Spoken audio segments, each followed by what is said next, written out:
Bismillahirrahmanirrahim. Assalamualaikum warahmatullahi wabarakatuh.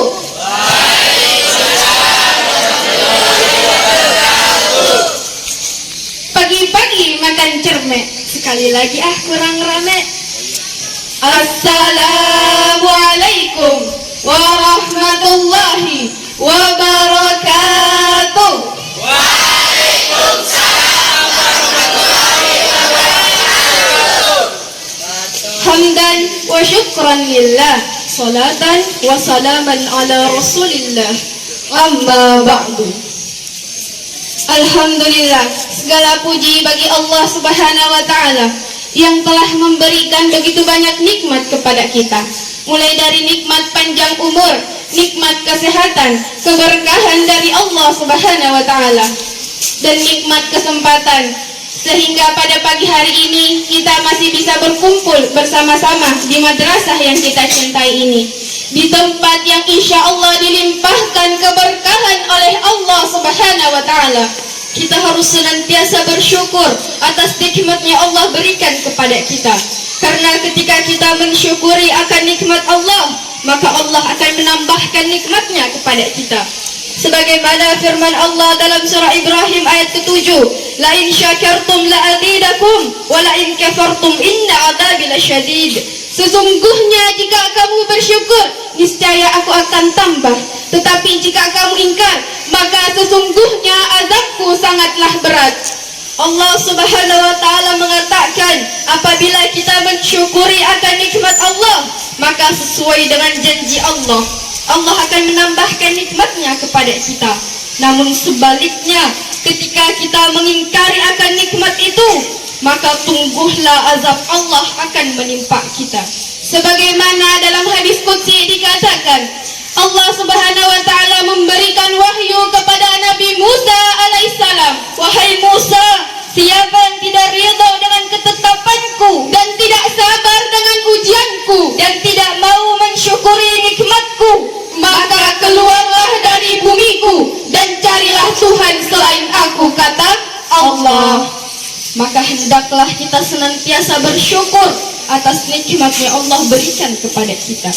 Dan tak lupa pula kita kirimkan salawat dan salam kepada junjungan kita Nabiullah Muhammad sallallahu alaihi wasallam. Allahumma shalli wa sallim wa barik alaihi.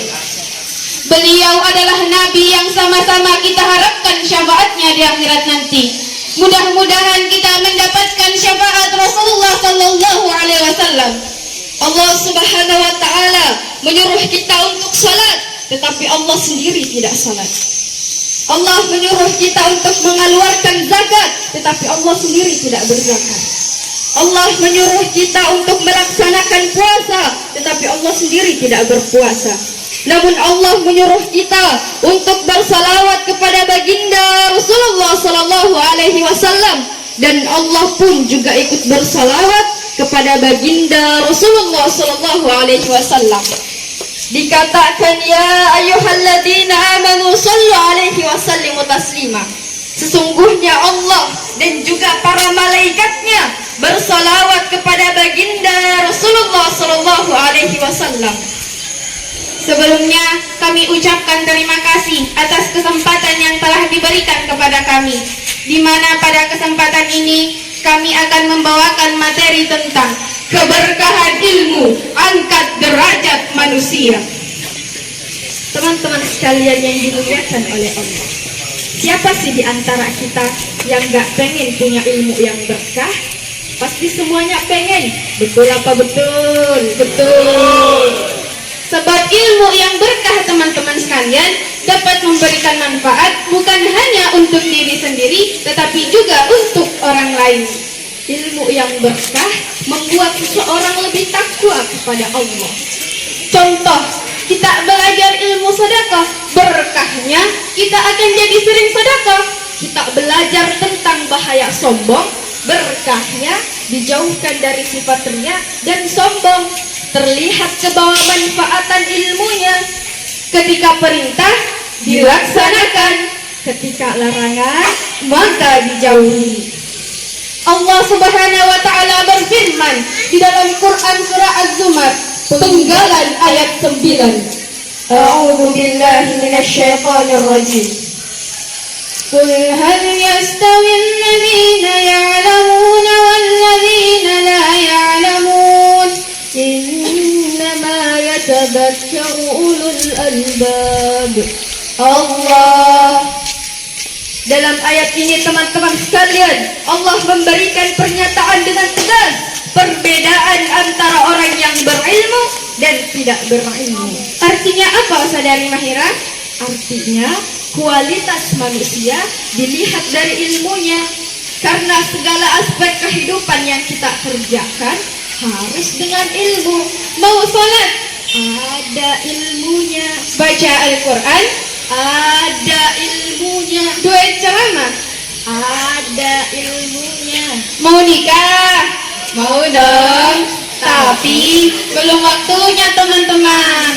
Maksudnya mau nikah juga ada ilmunya. Tapi ilmu yang seperti apa? Yaitu ilmu yang berkah.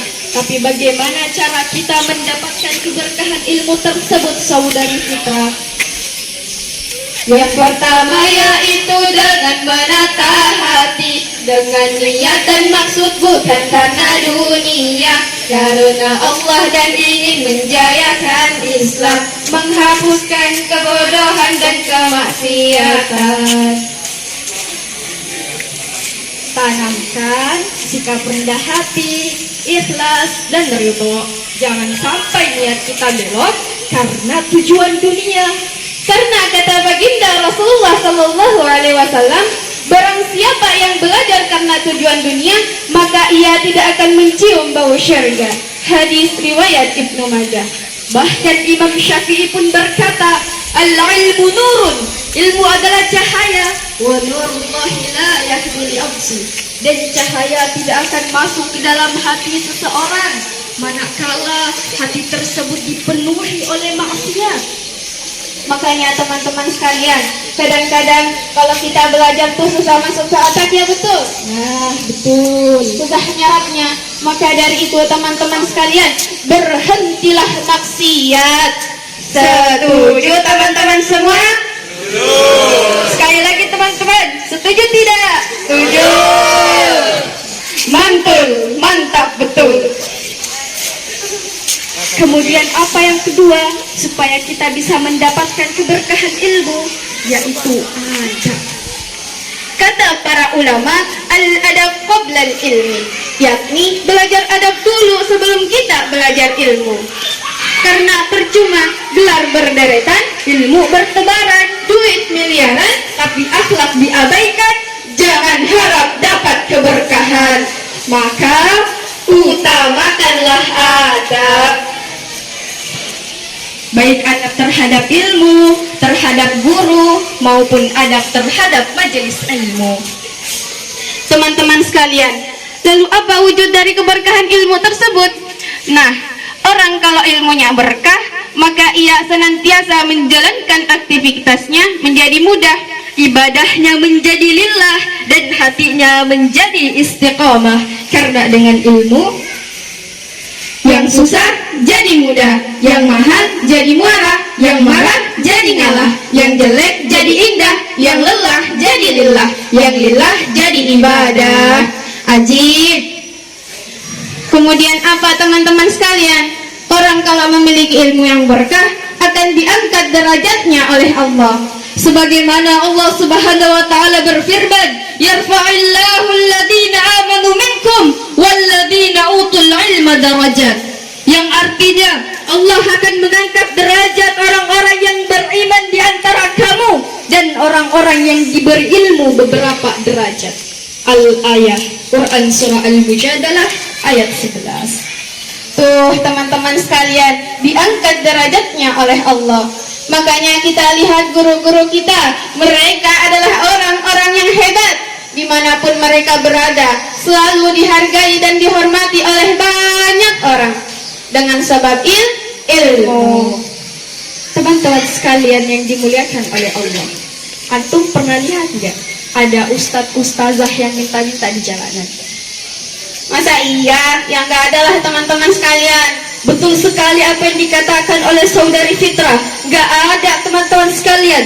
Karena kenapa? Karena ustadz, kiai, ustazah senantiasa diangkat derajatnya oleh Allah dengan sebab ilmu. Makanya rata-rata pada sukses, punya pondok pesantren, punya majelis, punya travel haji umroh. Senantiasa apa? Jamaahnya banyak. Betul apa betul? Betul. Teman-teman sekalian yang dimuliakan oleh Allah. Lalu yang terakhir, orang kalau ilmunya berkah maka senantiasa diamalkan. Khairun nas anfa'uhum linnas. Sebaik-baik manusia adalah yang bermanfaat untuk orang lain. Hadis riwayat Tabrani. Teman-teman sekalian yang dimuliakan oleh Allah, mudah-mudahan Allah berikan kita keberkahan ilmu dan manfaat dunia dan akhirat. Amin ya rabbal alamin. Beli mangga ama kunyit, Beli asinan ke Surabaya. kami berdua mohon pamit. Jangan kangen ya. Wallahu a'lam. Ihdinas siratal mustaqim. Wa akhiran unzur ma qala wa la tanzur man qala. Lihatlah apa yang disampaikan, tapi jangan melihat siapa yang menyampaikan. Wallahul muwaffiq ila aqwamit thariq. Wassalam.